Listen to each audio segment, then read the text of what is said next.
मेघालय की धरती पर एक गहरी साजिश लंबे समय से पनप रही है। एक साजिश जिसका उद्देश्य है खासी जनजाति की संस्कृति, पहचान और उनके धार्मिक अधिकारों को समाप्त करना। पिछले कुछ वर्षों से कुछ कट्टरपंथी चर्च तत्वों द्वारा सुनियोजित ढंग से ये प्रयास किया जा रहा है कि स्वदेशी खासी समाज, विशेषकर सेंग खासी समुदाय को उनके प्राचीन दाह संस्कार स्थलों के अधिकारों से वंचित कर दिया जाए। ये केवल जमीन हड़पने का मामला नहीं है, बल्कि ये उनकी आत्मा पर हमला है, उनकी सभ्यता और संस्कृति को समाप्त करने का षड्यंत्र है। इन ताकतों का उद्देश्य मेघालय को एक कट्टरपंथी ईसाई राज्य में बदलना है। इस षड्यंत्र के तहत रक्त को रक्त के खिलाफ खड़ा करने की नीच राजनीति की जा रही है। धर्मांतरण कर चुके खासी जनों को मोहरे की तरह इस्तेमाल कर इन्हीं से अपने ही गैर परिवर्तित स्वजन सेंग खासी समुदाय को धमकाया जा रहा है, ताकि वे अपने मृतकों के अंतिम संस्कार के पारंपरिक अधिकारों का पालन न कर सकें। पिछले 4-5 वर्षों में स्थिति इतनी भयावह हो गई कि माननीय मेघालय उच्च न्यायालय को इस मामले में सुओ मोटू संज्ञान लेकर हस्तक्षेप करना पड़ा। न्यायालय ने प्राचीन शमशान स्थलों को बचाने के निर्देश दिए, जिन्हें न केवल धार्मिक आस्था से जोड़ा जाता है, बल्कि वे खासी सभ्यता की अमूर्त धरोहर भी हैं। परंतु न्यायालय के बार-बार हस्तक्षेप के बावजूद प्राचीन सेंग खासी दाह संस्कार स्थलों पर हमले और आपराधिक अतिक्रमण थमने का नाम नहीं ले रहे।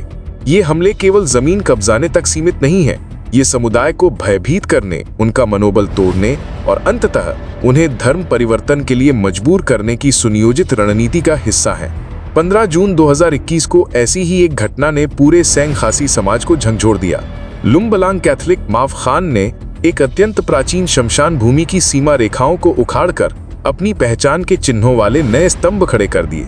जब सेंग खासी समाज ने इसका विरोध किया और ग्राम पंचायत से न्याय की गुहार लगाई, तो उम्मीद के मुताबिक पंचायत ने चर्च का ही साथ दिया। एफआईआर दर्ज होने के बावजूद पुलिस का रवैया ढिलमुल रहा और कोई ठोस कार्रवाई नहीं हुई। यहीं से शुरू हुई एक ऐतिहासिक लड़ाई अपने अधिकारों की, अपनी संस्कृति की, अपनी अस्मिता की।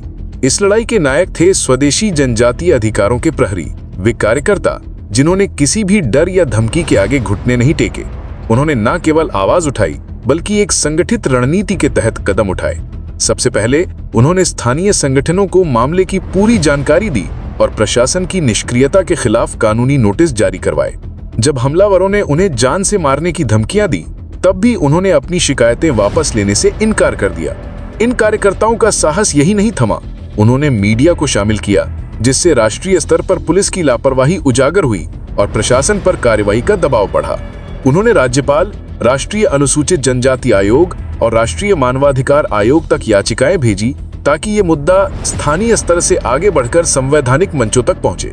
उन्होंने महीने भर से अधिक समय तक निरंतर विरोध प्रदर्शन, आवेदन और शिकायतें दर्ज की, जिससे जिला प्रशासन को अंततः अतिक्रमण हटाने और शमशान भूमि की सुरक्षा सुनिश्चित करने के लिए कार्रवाई करनी पड़ी। सबसे निर्णायक क्षण तब आया जब इन कार्यकर्ताओं ने समुदाय के नेताओं और विधिक सलाहकारों के साथ मिलकर साहसिक कदम उठाया। उन्होंने अवैध ढांचों को हटाया, मूल सीमा चिन्हों को पुनः स्थापित किया और प्रशासन को स्थिति यथावत रखने की सूचना दी। ये सिर्फ भूमि को पुनः प्राप्त करने की कार्रवाई नहीं थी, ये एक प्रतीक था, स्वाभिमान, अदम्य साहस और उस संस्कृति के प्रति अटूट निष्ठा का प्रतीक, जिसने सदियों से इस मिट्टी को अपना घर माना है। आज भी ये स्वदेशी अधिकारों के प्रहरी दिन रात संघर्ष कर रहे हैं, ताकि मेघालय की आत्मा, उसकी जनजातीय पहचान सुरक्षित रह सके।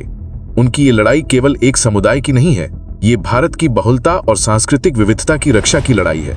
जब तक ये योद्धा डटे हुए हैं, तब तक कोई भी शक्ति इस मिट्टी की आत्मा को मिटा नहीं सकती।